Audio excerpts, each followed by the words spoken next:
Le Soudan du Sud accueille pour la première fois depuis son indépendance en 2011 la visite d'un pape. Le pape François est arrivé dans la capitale Juba le 3 février 2023. Rencontrant le clergé le 4 février, le souverain pontife, dans sa vision progressiste, a émis un appel audacieux en direction de l'Église. Il a appelé la communauté chrétienne catholique à élever la voix contre l'injustice et les abus de pouvoir. Selon lui, les églises sud-soudanaises ne peuvent pas rester neutres face aux fléaux qui empêchent l'essor du pays.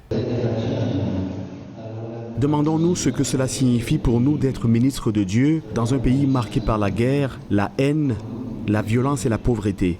Comment pouvons-nous exercer notre ministère sur cette terre le long des rives d'un fleuve baigné de tant de sang innocent parmi les visages en larmes du peuple qui nous est confié?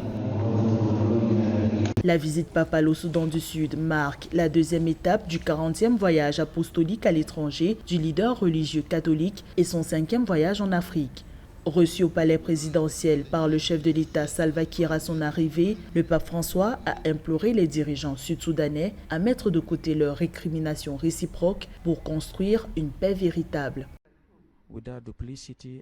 Les processus de réconciliation semblent paralysés et les promesses de paix restent inaccomplies. Je viens comme pèlerin de réconciliation avec le rêve de vous accompagner sur votre chemin de paix, un chemin tortueux mais qui ne peut plus être reporté. Vous êtes appelés à régénérer la vie sociale comme des sources limpides de prospérité et de paix, car c'est de cela dont ont besoin les enfants du Soudan du Sud, de pères, non de maîtres, d'étapes stables de développement, non de chute continuelle.